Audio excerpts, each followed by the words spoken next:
Ebola Chrono Plus avec Adiatua Yassal.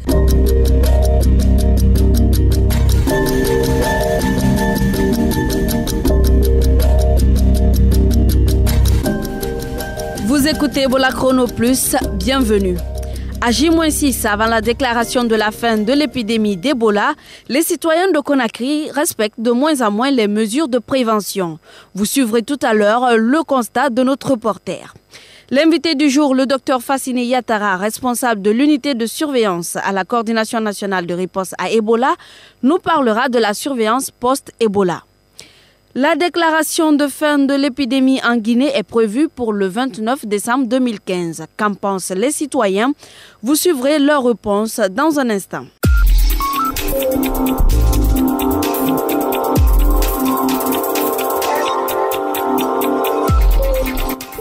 Bonjour à tous. Comme annoncé dans le sommaire, la Guinée sera bientôt déclarée libre d'Ebola selon les normes établies par l'Organisation mondiale de la santé (OMS).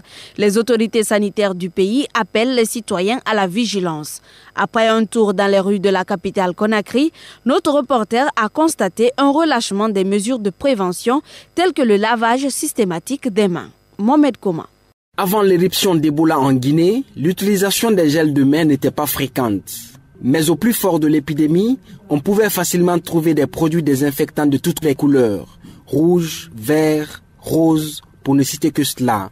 Partout, on pouvait acheter un produit comme Bactigel pour se protéger contre Ebola.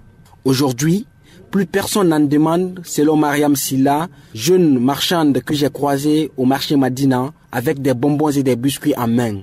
Elle ne vend plus de gel.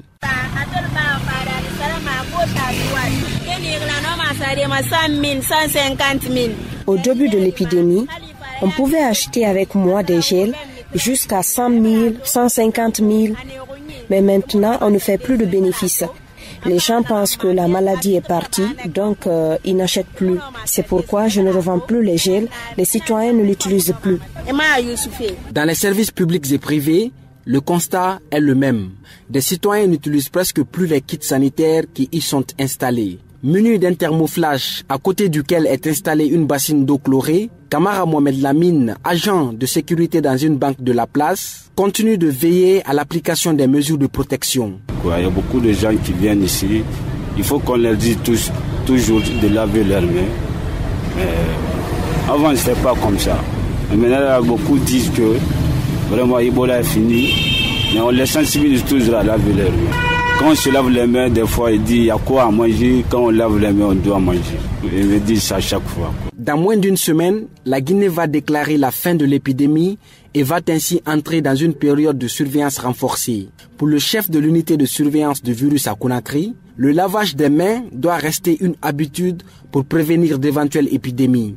J'ai rencontré le docteur Abdurrahman Marega à son bureau à Lambagny. Je souhaiterais vraiment que la communauté continue toujours à nous accompagner en utilisant le kit lavage de mains. Le lavage de mains, c'est l'un des moyens pour éviter les maladies des mains sales, y compris cette maladie, en même temps que choléra. Depuis qu'on a commencé à lutter contre Ebola, de faire qu'on respecte les mesures hygiéniques, le choléra n'a jamais apparu à Conakry. Cela doit être vraiment une culture pour nous maintenant à partir de là, dans la mesure où ça nous évite beaucoup de contamination. Notons que le relâchement des mesures de prévention contre Ebola il y a à peine un an avait provoqué une deuxième vague d'épidémie marquée par un bond du nombre de morts. Mohamed Kouma, Ebola Chrono Plus, Conakry. Ebola Chrono Plus, le compte à rebours continue.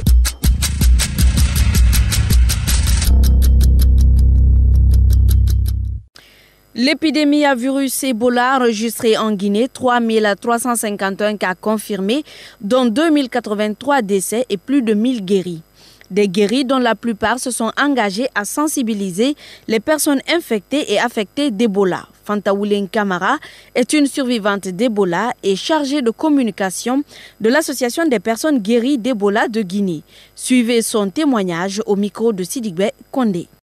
Bon, dans un premier temps, moi-même, j'avais été infectée, j'ai été soignée Et après la guérison, on m'a proposé de faire le témoignage, mais c'est quelque chose au début que j'ai pas voulu accepter. Parce que pour moi, ça me rappelait trop la douleur que j'ai vécue au moment de mon hospitalisation. Mais bon, qu'à cela ne tienne, il se faisait que quand je prenais le temps pour sortir dans les voitures ou à mon entourage, j'entendais toujours que c'est pas vrai, qu'Ebola c'est pas une réalité. Une fois même, je suis tombée sur une discussion des jeunes qui disaient, même Fanta, elle n'a jamais fait Ebola. Non, on l'a juste envoyé là-bas. Et sur le coup, moi je me posais la question, est-ce que, c'était vraiment indispensable pour moi de refuser de témoigner, d'autant qu'il y en a qui mouraient sous mes yeux encore, parce que beaucoup de personnes ne croyaient pas à l'existence de la maladie, ou au cas, chacun se disait que Ebola était égal à la mort, ou quand tu pars au centre de traitement Ebola, on allait t'injecter ou couper tes organes, du genre comme ça. Donc pour moi, il y avait vraiment une analyse qui était là. Soit vraiment, il fallait m'accentuer sur ma douleur, me dire que je n'allais pas témoigner, ou témoigner pour faire comprendre à tout un chacun que Ebola c'est une réalité, c'est bel et bien mortel, mais aussi on peut survivre dedans. Donc en fin de compte, c'était devenu plus un devoir pour moi qu'un droit. Et c'est sur ce point que j'ai accepté de venir faire des témoignages auprès des patients, mais dans la communauté. Du témoignage, j'ai été HP pour la sensibilisation en communauté. Et du HP, maintenant, je me retrouve au niveau de la prise en charge psychosociale auprès des patients. Et est-ce que cette tâche est facile pour vous? Pour moi, c'est facile, c'est pas facile. Pourquoi je dis c'est facile? Parce que les personnes à qui j'ai affaire presque ont souffert du même mot que moi. Donc pour moi, c'est très facile de trouver les mots pour vraiment leur donner du courage. Je ne lis pas, je ne cherche pas fort dans ma tête ou me torturer. Ça, c'est de façon naturelle parce que j'ai été à leur place. Et les familles aussi, c'est pareil parce que je sais ce que ma famille a traversé quand vraiment on a dit qu'il y a eu des cas d'Ebola dans ma famille. Et pourquoi je dis c'est difficile? Parce que parfois, il y a de ces patients, on peut tout faire pour eux, on peut leur conseiller, mais ça trouve que malheureusement, c'est fini. Dieu en décide autrement. Et c'est ce côté-là que je dis, c'est pas facile. Parce que quand je perds un patient, parfois je me pose la question, est-ce que j'ai été à la hauteur? Est-ce que je lui ai conseillé? Est-ce que j'ai su vraiment lui donner cette confiance de se battre contre la maladie? Donc parfois quand même je me pose des questions. Donc c'est dans ce contexte que je dis que c'est facile, c'est pas facile. Est-ce que vos messages sont bien perçus par les différents patients?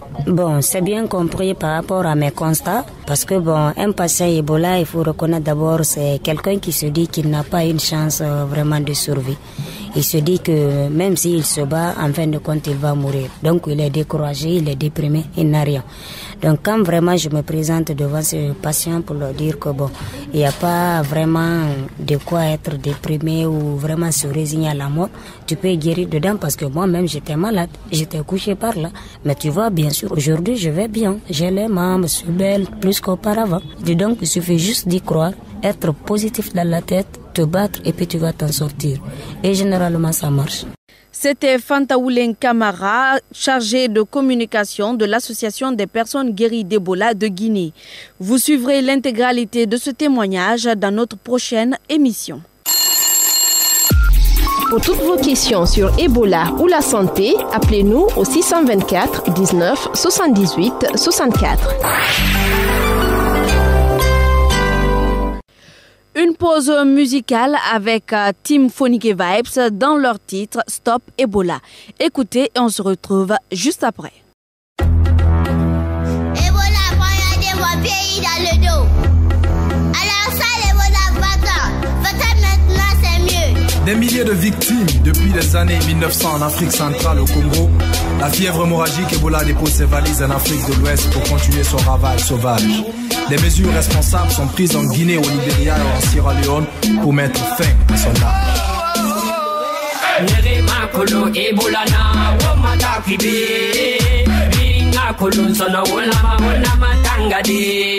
Amatanga madi mbapa, amatanga madi forie. Sokio bomi Ebola te, Ebola akobo mayo. Amatanga madi mbapa, tanga madi forie. Really now the bed you didn't donka ha, Johnny Mini Boni no Sonja, what? Ebola, tu n'es pas la bienvenue, Mufabara. Tu as massacré des villages de Lingala. Tout en passant chez Mekama Bambara. Mais dis-donc que veux-tu, Ebola, Imoufa? Tous deux asphyxies, t'es vraiment étouffant. Tout le monde est affolé, plus comme enfant. Tu as dépassé les limites, ravage très vite, combien de victimes? Ogito la jungogo, Sochaneng Ebola, Bugomo Yadaga Alphabet Yui.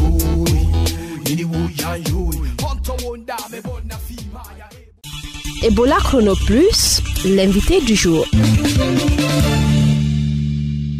L'évolution rapide de l'épidémie à virus Ebola en Guinée a démontré que le contrôle et la prévention des maladies infectieuses dépendent des mesures appropriées prises à temps. C'est dans cette perspective que la Coordination nationale de lutte contre Ebola se prépare à redoubler la vigilance pour la période post-Ebola. Pour en parler, Bamomed a rencontré le docteur Fassine Yatara. Il est le responsable de l'unité de surveillance à la Coordination nationale de riposte à Ebola. La surveillance va être la cheville ouvrière de notre système de riposte contre toute autre maladie. Ce qui veut dire que la surveillance va continuer et elle va être renforcée. Vous dites que la surveillance va être renforcée. Alors sur le terrain, que comptez-vous faire? Nous allons renforcer la surveillance en impliquant beaucoup plus la communauté.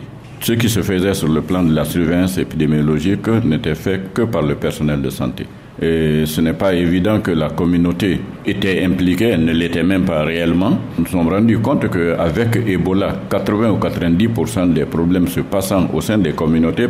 Donc nous nous sommes rendus compte qu'il fallait la participation et la collaboration active de cette communauté dans le système de surveillance. En quoi l'implication de la communauté pourrait changer quelque chose en matière de surveillance sanitaire? Au niveau communautaire, c'est juste l'identification, la notification et la communication. Et le premier niveau auquel elles vont communiquer, c'est le niveau du centre de santé qui est le niveau communautaire le plus organisé en matière de santé, et les analyses des informations vont commencer depuis là. Et si la communauté elle-même, elle se sent responsable de l'identification, de la détection et de la communication, du village, du hameau le plus périphérique jusqu'au niveau des structures de santé, je pense qu'elle saura qu'on l'a mise à sa place. La propagation de l'épidémie Ebola dans la sous-région, la communauté a été un facteur important là-dessus. Quelles sont les mesures prises par rapport au mouvement transfrontalier? C'est de cerner au maximum les mouvements des personnes au niveau des points de passage répertoriés. Ce dispositif, il a été mis en situation épidémique, ne va pas être fait de manière régulière et permanente, mais on va laisser le minimum nécessaire pour essayer de limiter au maximum le transport d'une maladie d'une région à une autre.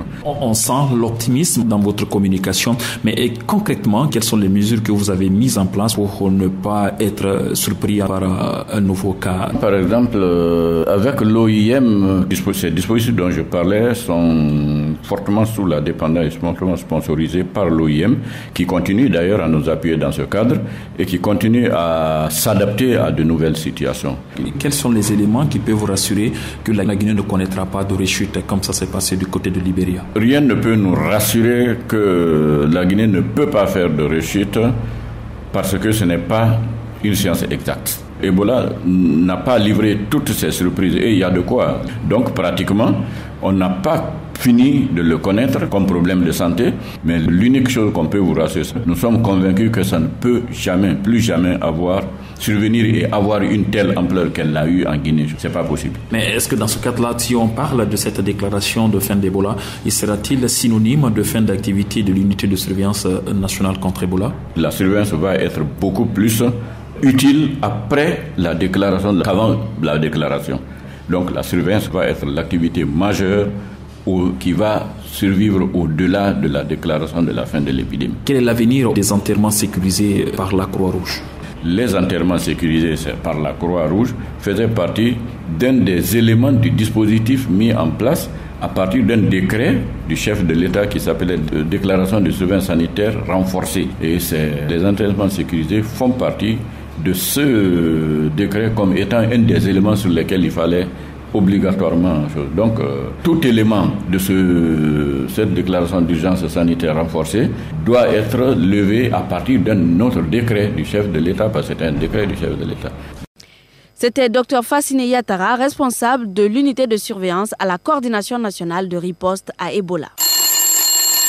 Ebola Chrono Plus, à vous la parole.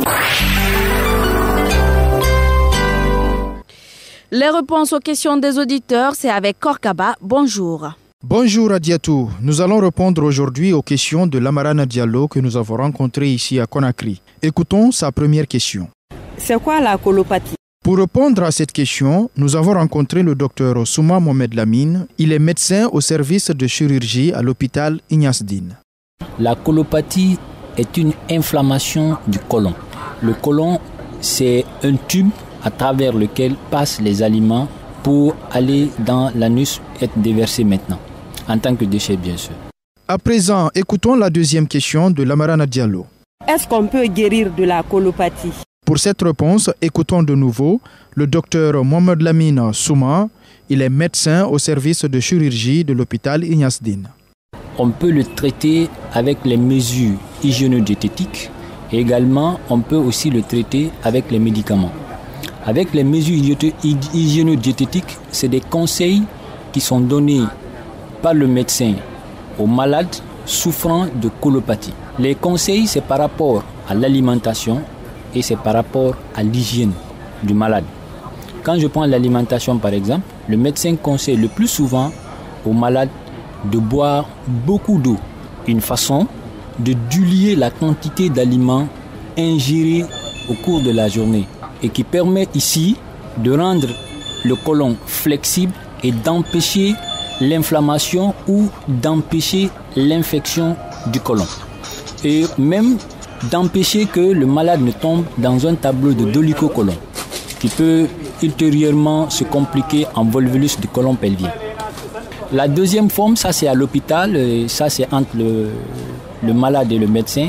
Dès que le malade consulte le médecin à l'hôpital, voilà, ça, les mesures là, ça dépend du degré de colopathie que présente le malade.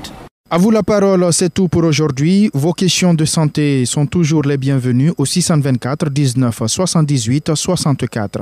Merci pour votre attention et au revoir. Merci Korka. Avant de nous quitter, comme je vous l'ai dit dans le sommaire, en principe, le 29 décembre 2015, l'Organisation mondiale de la santé devrait annoncer la Guinée libre ou débarrassée de la fièvre hémorragique à virus Ebola. Dans les rues de Conakry, les citoyens expriment leurs sentiments au micro de Bamomed. C'est un ouf de soulagement parce que c'est une maladie qui a sévi, maintenant ça fait presque 2 ans. Donc quand j'apprends la fin de cette maladie, la meilleure des choses c'est de continuer ces mesures de prévention là, parce que à part ce virus Ebola, beaucoup de maladies sont liées au fait de ne pas se laver les mains. On avait abandonné cette culture, mais c'est quelque chose qui doit être dans la vie quotidienne des Guinéens et de toute personne. Il faut tout le temps penser à se nettoyer les mains. On ne peut rien faire sans se servir de la main. Et si cette main-là n'est pas propre, vraiment nous pouvons marcher avec des maladies, continuellement marcher avec des maladies, même pas Ebola. Pendant que Ebola se transmet à travers une salutation, vous pouvez vous contaminer. Donc il ne faudrait pas qu'on se sépare de ces bactérigènes et de ces mesures d'hygiène et de sécurité sanitaire. Cette annonce va nous faire beaucoup de plaisir par rapport à tout ce qui s'est passé concernant la maladie à virus Ebola. Aujourd'hui, tous les Guinéens sont mobilisés, n'est-ce pas, pour que la maladie la quitte dans ce pays. Tous les Guinéens aujourd'hui ont compris que la maladie là était vraie. Donc ils ont pris toutes les dispositions qu'il faut, n'est-ce pas, pour ne pas que la maladie là se repose encore maintenant en Guinée. Les Guinéens vont continuer à laver les mains. Je pense que si toutefois les Guinéens continuent à respecter ces mesures d'hygiène avec une campagne de sensibilisation continue sur la maladie et des maladies liées à ce phénomène, j'espère qu'on ne parlera plus d'Ebola. Et à nos frontières, si nous renforçons aussi la vigilance, la sécurité sanitaire, j'estime qu'aucun cas d'Ebola ne pourra transiter d'un pays pour notre pays ici. C'était l'avis de quelques citoyens au micro de Bamomed.